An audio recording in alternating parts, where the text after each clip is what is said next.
Welcome to another video. In this one I show you how you can fix your Xiaomi remote control when it starts acting strange.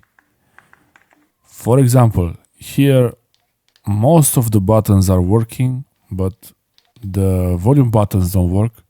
So first thing to do is, if your volume buttons don't work, you go to the settings for sound and change the format, digital audio format, to PCM. If that doesn't fix the problem, you could try voice commands to increase the volume and reduce the volume to make sure that the box actually allows the volume to be reduced and increased. It's at the highest volume. Reduce the volume. Okay. So the volume does change. Reduce the volume. Got it.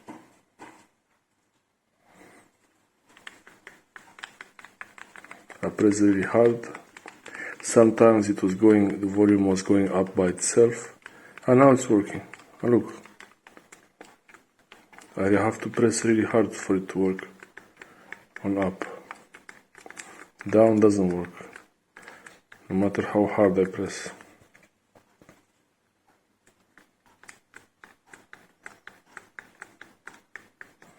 But up works if I press really hard.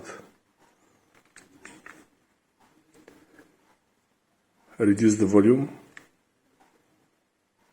Okay.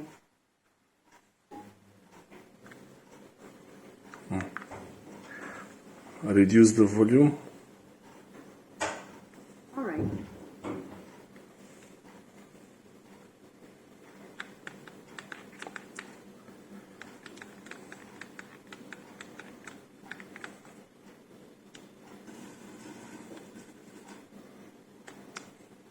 So volume up works sometimes if I press really hard. Yeah.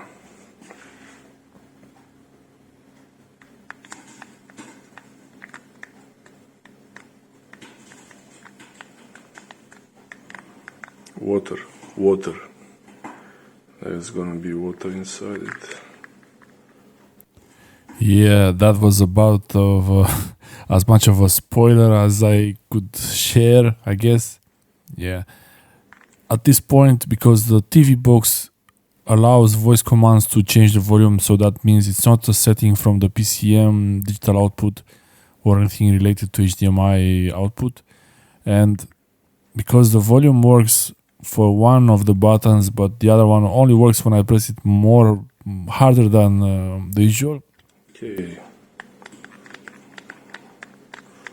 Only volume up sometimes works, so it's promising to be the contacts. This is the model number of the Bluetooth remote control. It's XMRM-006. I guess Xiaomi Remote Control model version 6, I guess.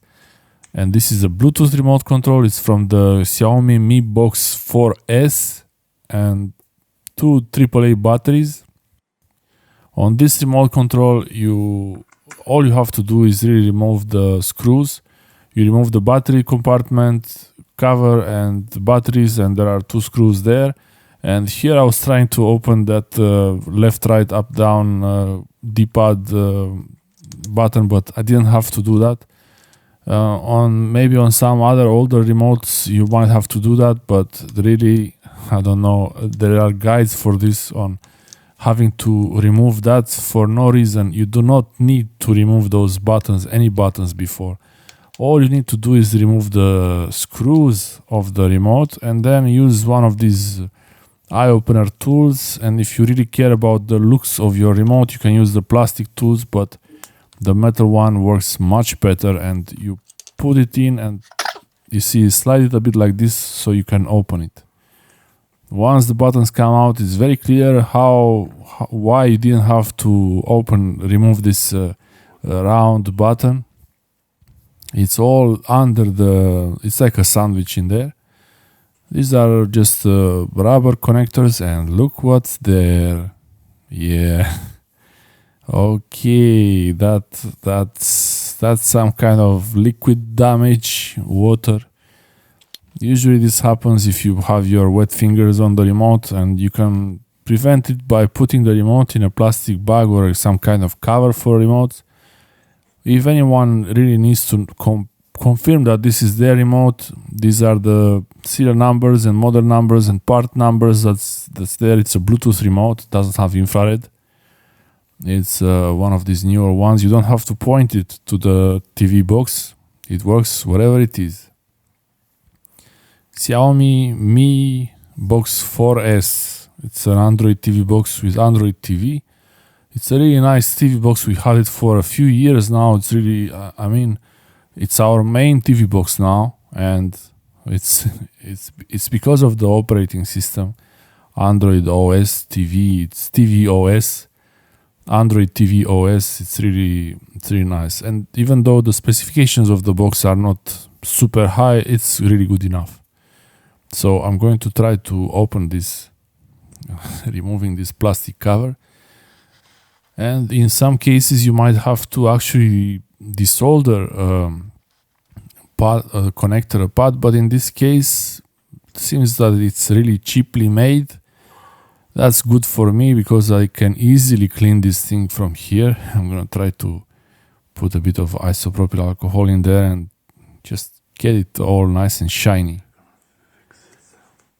Nice and shiny is really what I want to see there. And let's start with isopropyl alcohol first. One really little bit of alcohol there. And it's already starting to look pretty good. So this is really promising. And if it's worse than this, you might want to use a bit of baking soda or vinegar depending on the type of battery. If you had a battery leak, you might want to use a bit of vinegar there, because there are alkaline batteries. The vinegar will neutralize the acidity of the vinegar will neutralize the base of the alkaline. It's basically they're on the opposite sides of the pH of a pH scale, and they would neutralize each other. But yeah, no need for that. Just a bit of alcohol, isopropyl alcohol, really cleaned it pretty well. And there is a nice trick here. You can use any small screwdriver or a pair of tweezers, just scratching very gently only on the metal surface, not on the anywhere else. Scratching away the oxidation basically, and on the contact also. It takes a bit of time. It's not very fast, but you see this part of metal, I remove it from there. You have to put it back the same way it is for this model. Others could be different. They work like this because when you press on the metal part that is on top, it makes contact between the outer circle and the inner circle, and that's a contact the remote control knows you press this button. It's a very cheaply made press button connector, but it works. And it's easy to clean. That's even better. So it's not that bad. It's cheaply made, but in a good way, I guess. Yeah, anyway, this thing, I put it back. You see, the carefully making sure that the contacts for the battery goes in. They have their own channels there, so if you don't put them in the right place, they want to go in. Don't force it. A bit of isopropyl alcohol on this. The thing here, this doesn't have any carbon layer on it, the plastic. On the old remote controls, they used to have this carbon layer, and you shouldn't clean like that, how I did it with alcohol. But it's all just a physical transfer of the physical contact between your finger to the contacts below on the board. Now it's ready to test. Yeah, I didn't close the remote completely before, but eventually I did close it. You should test it to make sure that everything still works. Perfect. The volume goes, the volume bar moves even faster than it used to before I fixed it. No, it doesn't. I didn't change the software on it. It's the same program. But anyway, it's working. This is all I wanted. I wanted this remote to work as it should.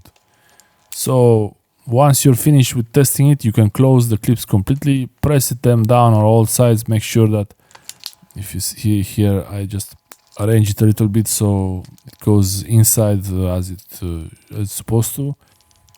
For this remote, it was a pretty easy fix. The hardest part was to open it actually, because it has so many clips, but usually they are like this. Otherwise, I don't forget to put the screws back, but if you forget the screws or you lose them, it's really not that much of a big deal. The remote is held together really well by the clips, the plastic clips. And here I'm checking, it's not that great now. I scratched it a little bit. You can always change the remote if you want and pair it with the new remote, or even use your Android mobile phone. My phone, the Xiaomi phone, works with the Android TV just like a remote from the software.